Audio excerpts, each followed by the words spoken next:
사도신경으로 우리의 신앙을 함께 고백합니다. 전능하사 천지를 만드신 하나님 아버지를 내가 믿사오며 그 외아들 우리 주 예수 그리스도를 믿사오니 이는 성령으로 잉태하사 동정녀 마리아에게 낳으시고 본디오 빌라도에게 고난을 받으사 십자가에 못 박혀 죽으시고 장사한 지 사흘 만에 죽은 자 가운데서 다시 살아나시며 하늘에 오르사 전능하신 하나님 우편에 앉아 계시다가 저리로서 산자와 죽은 자를 심판하러 오시리라. 성령을 믿사오며 거룩한 공회와 성도가 서로 교통하는 것과 죄를 사하여 주시는 것과 몸이 다시 사는 것과 영원히 사는 것을 믿사옵나이다. 아멘. 찬송가 336장입니다.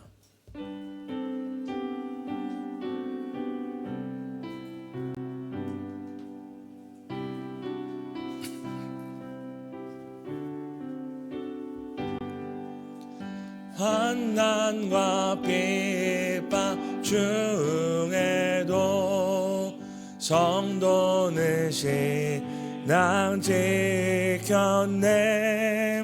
이 신앙 생각할 때에 기쁨이 충만하도다. 성도의 신앙 따라서 죽도록 충성하겠네. 혹중에 매인 성도나 양심은 자유 얻었네. 우리도 고난 받으면 죽어도 영광 되도다. 성도의 신앙 따라서 죽도록 충성하겠네. 성도의 신앙 본받아 원수도 사랑하겠네. 인자한 언어 행실로 이 신앙 전파하리라. 성도의 신앙 따라서 죽도록 충성하겠네.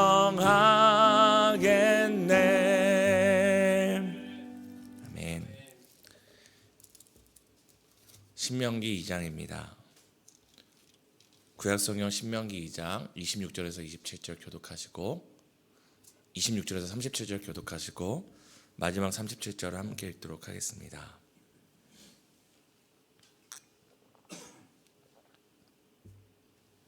제가 먼저 읽겠습니다. 내가 그들못 광야에서 헤스본 왕 시온에게 사자를 보내어 평화의 말로 이르기를 나를 내 땅으로 통과하게 하라.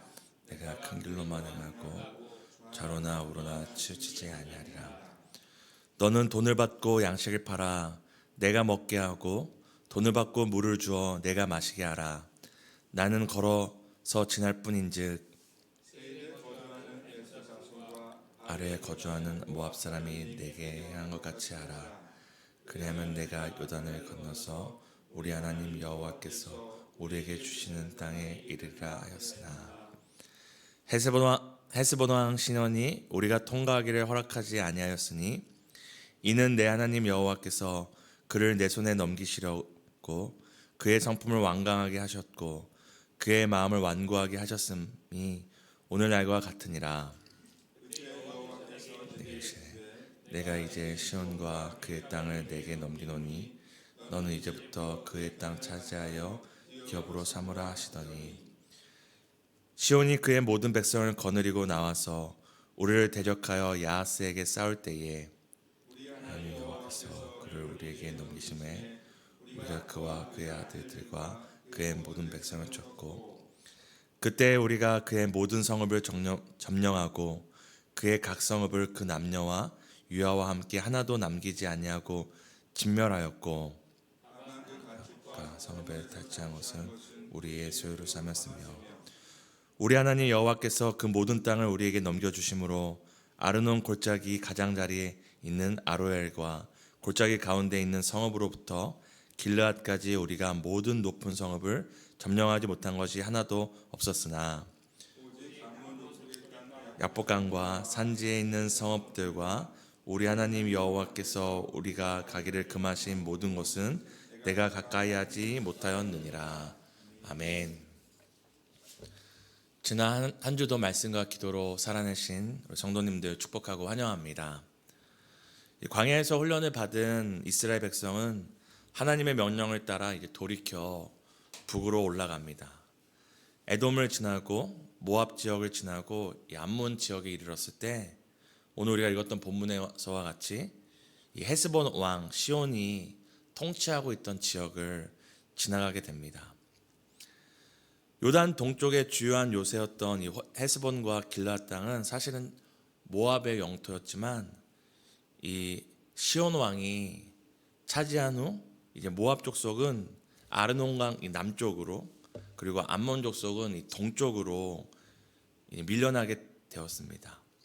이 당시 시온 왕과 그의 군대가 얼마나 강력한 힘을 가지고 있었는지 성경은 잘 말해주는데요. 우리가 민수기 21장 27절에서 28절을 함께 읽도록 하겠습니다.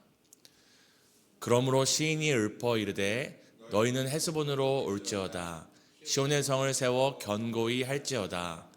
헤스본에서 불이 나오며 시온의 성에서 화염이 나와서 모압의 아래를 삼키며 아르논 높은 곳에 주인을 멸하였도다. 그 당시에 시인들이 이렇게 헤스본 지역을 이렇게 노래할 정도로 이 헤스본 지역과 이 시온 왕은 강력한 군대였습니다. 민수기에 나온 것처럼 그 성에서 화염이 나오고 불이 나와서 그 땅의 원주인을 불살랐다라고 표현하는데요. 그만큼 이 지금 헤스본 지역을 통치하고 있는 시온 왕과 그의 군대가 그 당시에도 얼마나 이름이 알려질 만큼 강력한 군대였는지를 우리에게 알게 합니다. 그런데 지금 이스라엘 백성이 무엇이 문제입니까? 이 강력한 군대와 왕이 다스리는 그 헤스본 지역을 지나야지 북쪽으로 올라가서 이제 약속의 땅 맞은편에 이룰 수 있는 것입니다. 이렇게 강력한 군대, 그 당시에도 어떤 불로 사람들과 전쟁에 능했던 이 왕과 이제 대화를 해야 될 때 어떤 방식으로 대화와 문제를 해결해야 할까요? 성경은 하나님께서 이스라엘 백성이 이 시온 왕과 어떻게 이 문제, 그 시온 왕이 통치하는 지역을 지나 약속의 땅으로 가는 문제를 어떻게 해결했는지 우리에게 잘 보여줍니다.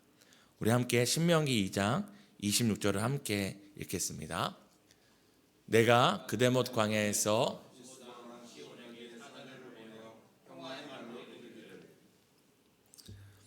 이스라엘이 약속의 땅으로 가기 위해 이 강력한 군대와 이 왕과 이 문제를 해결하는 첫 번째 방법은 바로 평화의 말이었습니다.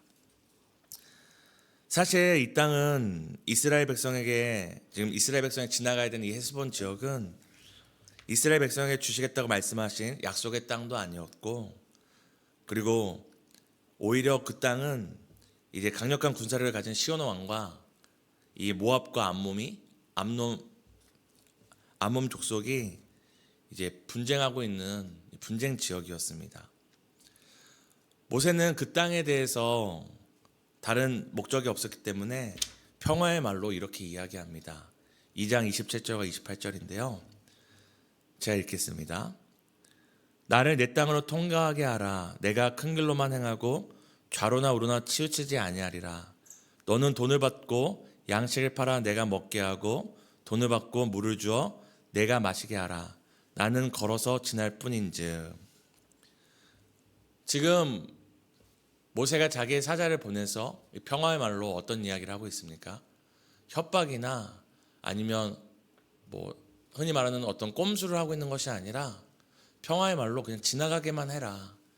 우리는 그냥 지나갈 것이다. 하나님이 우리에게 보내신 땅으로 가는 여정에 그냥 지나가기만 할 것이다.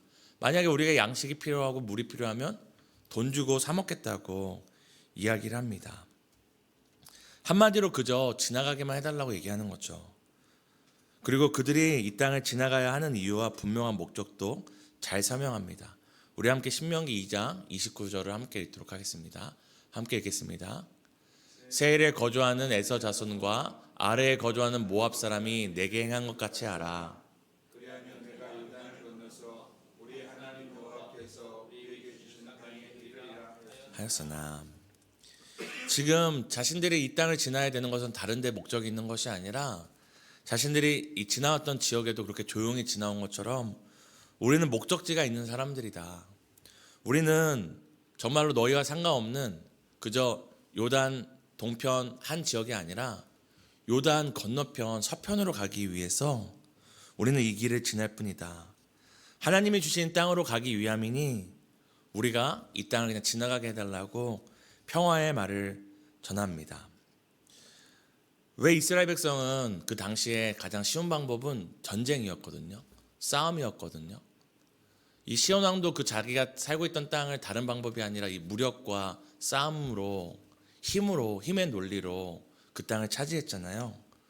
그런데 왜 이스라엘 백성은 끊임없이 그냥 지나가게 해달라, 평화의 말로 이 문제를 해결하려고 하는 것일까요?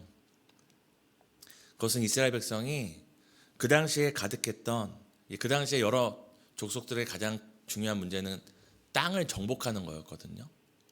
자기들이 살아남기 위해 남의 땅을 탈취하는 게 가장 중요한 문제였습니다. 근데 이스라엘 백성은 그 당시에 흔했던 그저 무분별하게 정착할 땅을 찾아 침략하는 방랑자들이 아니었습니다. 그들은 그저 방랑하다가 아무 곳에 좋은 땅이 있으면 그냥 머물러서 그 땅을 취하는 자들이 아니라 바로 분명한 목적지, 자신들에게 주시겠다고 약속한 약속의 땅을 바라보는 자들이었기 때문입니다. 선명한 목적지가 있으면 이 중요하지 않은 것들에 목숨을 걸지 않습니다. 우리가 오늘 이 땅을 살아갈 때도 우리가 선명한 목적이 있으면 이 사소한 것들에 목숨을 걸지 않게 되죠. 그리고 무엇보다도 이스라엘 백성이 오늘 끊임없이 평화의 말을 전하는 이유는 바로 그것이 하나님 나라의 방식이기 때문입니다. 우리가 앞서 29절에도 읽은 것처럼 이스라엘 백성이 이 헤스본의 시온 왕에게 올 때까지 그 여러 나라들을 거치잖아요. 근데 그 나라를 거칠 때 어떻게 왔습니까?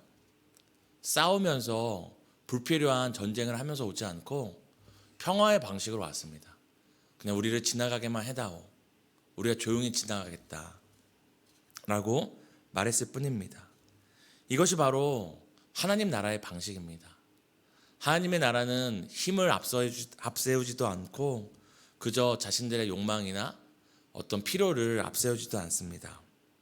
그래서 이 하나님 나라의 방식에 대해서 이제 우리가 잘 아는 것처럼 이사야서와 에베소서는 이렇게 이야기합니다. 평화와 구원의 복된 소식이다. 평화의 기쁜 소식이다라는 표현을 씁니다. 그만큼 하나님의 나라, 이 하나님 나라의 그 통치 방식이 무엇을 앞세우는지를 얘기합니다. 무엇을 앞세우죠? 평화를 앞세우고 있는 것입니다. 그래서 예수 그리스도께서 이 땅에 오셔서 우리의 삶을 통치하실 때, 이 나라를 통치하실 때 어떤 방식을 통치하셨습니까? 예수께서 하늘의 권세를 가지고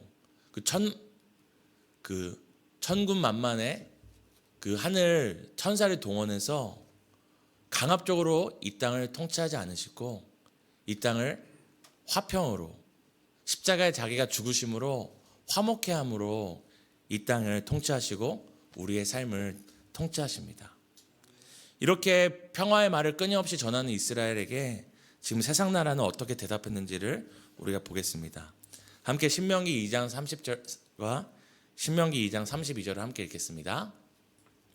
헤스본 왕 시온이 우리가 통과하기를 허락하지 아니하였으니 이는 내 하나님 여호와께서 그를 내 손에 넘기시려고 그의 성품을 완강하게 하셨고 그의 마음을 완고하게 하셨음이 오늘날과 같으니라. 32절입니다. 시온이 그의 모든 백성을 거느리고 나와서 우리를 대적하여 야하스에서 싸울 때에. 아멘. 지금 평화의 말로 그냥 지나가게만 해달라, 우리는 분명한 목적지가 있는 사람들이다 라고 말하지만, 지금 이 시온 왕이 어떻게 얘기합니까? 허락하지 않을 뿐만 아니라 자기의 모든 백성을 데리고 나와서 지금 싸우려고 합니다. 왜 이토록 시온 왕이 이스라엘의 평화의 말을 받아들이지 못하고 믿지 못할까요? 자기가 살아왔던 삶의 방식으로는 이것들을 믿을 수 없기 때문입니다.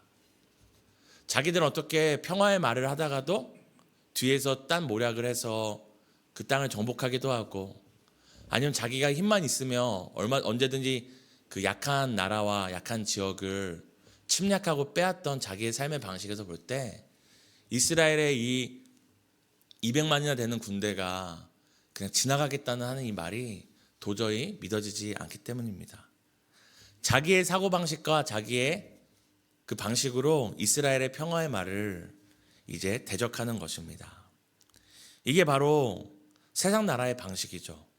아무리 평화의 말을 하고 우리가 선한 말을 전하고 화평케 하기 위해서 노력을 할지라도 그들이 그렇게 살아오지 않았기 때문에 이 평화의 말을 받지 못합니다. 그러게 우리가 이 땅에도 평화의 구원의 복된 소식을 전할지라도 그들이 이 복음을 받지 못하는 것은 도저히 믿어지지 않기 때문입니다. 자기가 살아온 방식은 어떻게든 강한 자가 약한 자를 이기고 어떻게든 힘 있는 자가 힘 없는 자의 것을 뺏는 것인데, 복음의 핵심이 무엇입니까?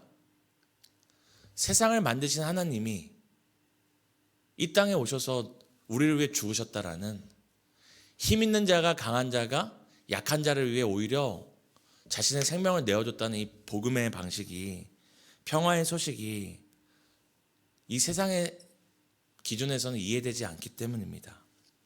그러기에 아무리 우리가 오늘 이스라엘 백성과 같이 세상을 향하여 평화의 말을 전할지라도 그들은 그 소식을, 그 방식을 받을 수 없습니다.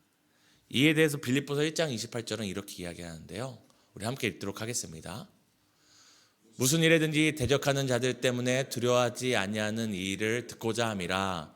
이것이 그들에게는 멸망의 증거요 너희에게는 구원의 증거이니 이는 하나님께로부터 난 것이니라. 아멘. 우리가 이 땅에 복음에 합당한 생활을 하고, 그 앞에 말씀을 보면 사도 바울이 빌립보 교회를 향해서 오직 너희는 복음에 합당하게 생활하라고 요구하는데요. 우리가 복음에 합당한 생활을 할지라도 우리가 읽었던 28절은 무엇이라고 얘기합니까?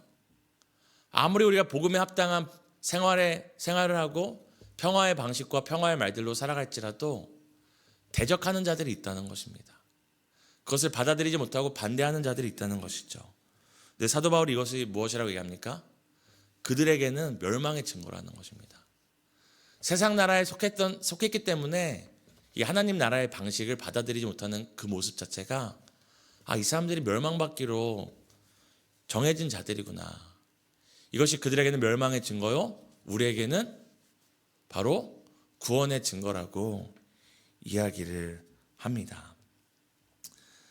사랑하는 성도 여러분, 우리가 오늘날 약속의 땅을 향하여 우리가 이제 장차 가야 할 그 본향을 향하여 갈 때에 우리는 끊임없이 우리를 대적하고 우리의 이 여정을 가로막는 세상 나라, 세상 사람들을 마주하게 됩니다.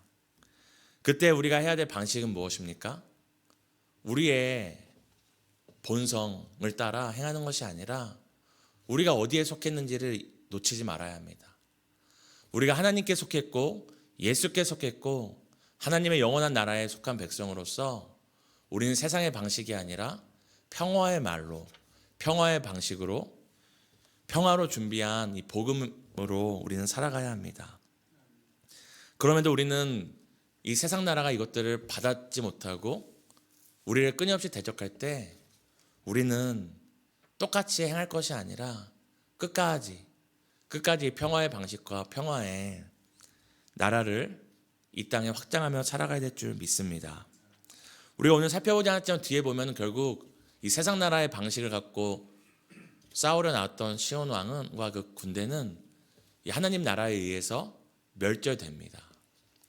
아무리 세상 나라가 강한 힘을 갖고 나올지라도 결국 하나님의 힘이, 하나님의 권세가, 하나님의 나라가 더 강력하기 때문입니다. 오늘도 우리를 위해 싸우시고 이 평화의 방식으로 걸어가는 우리 위해 쉬지 않고 일하시는 그 하나님을 신뢰함으로 낙심하지 않고 이 세상 나라 가운데서도 이 평화의 말로, 평화의 방식으로, 평화의 복음으로 승리하시는 우리 성도님들 되시기를 예수님의 이름으로 축복합니다. 우리 함께 세 가지 놓고 기도하겠습니다. 이 시간에 기도할 때 약속의 땅으로 가는 삶의 여정 가운데 세상의 방식이 아닌 평화의 방식으로 살아가게 해달라고 함께 기도하시겠습니다. 두 번째는 우리를 대적하는 세상 가운데 평화의 말로 평화의 복음을 전하게 해달라고 또 함께 기도하겠습니다. 오늘 교회가 함께 하는 기도는 이웃과 나라와 민족을 위한 기도입니다. 극심한 추위로 고통받는 이들을 보호하시고 따뜻한 주의 복음이 그들에게 전해지게 해달라고 함께 기도하시겠습니다. 하나님, 우리는 약속의 땅으로 가는 자들입니다. 이 땅이 우리의 목적지가 아니고 이 땅의 좋은 곳, 좋은 집, 좋은 삶이, 안정된 삶이 우리의 목적지가 아니고 우리는 영원한 본향을 향하여 나아가는 자들입니다. 하나님, 이 땅에 아버지 사소한 것들에 목숨 걸지 않게 하시고 약속의 땅 하나님의 나라를 가는 자들로서 세상의 방식이 아닌 평화의 방식으로 평화의 말로 살아가는 우리가 되기를 소망합니다. 하나님, 우리가 평화의 삶을 살아갈지라도 끊임없이 세상이 우리를 대적하고 우리를 공격합니다. 우리와 싸우기 위하여 자기의 모든 것을 동원하여 우리를 대적하기 위해 나옵니다. 그럼에도 하나님, 우리가 평화의 말과 평화의 복음을 놓치지 않기 원합니다. 하나님, 우리를 화평케 하기 위하여 이 땅에 오신 예수 그리스도와 같이 우리가 그들과 화평케 하기 위하여 애쓰기 원합니다. 하나님, 우리의 싸움은 혈과 육에 있지 않고 우리의 싸움은 이 땅에 속하지 않고 하나님께 속했기에 오늘도 우리를 대적하는 세상을 향하여 평화의 말, 평화의 방식, 평화의 복음으로 그들을 대하기 원합니다. 하나님, 이 추운 겨울 전쟁과 기근과 여러 경제의 어려움으로 추위 가운데 있는 세상에 많은 사람들이 있습니다. 하나님, 그들의 고통과 그들의 눈물과 그들의 아픔을 주께서 기억하여 주시고 그들의 삶을 교회를 통하여 그들의 삶을 아버지 선교의 사역을 통하여 또 채워주시고 또 위로하시고 인도하여 주시기를 소망합니다.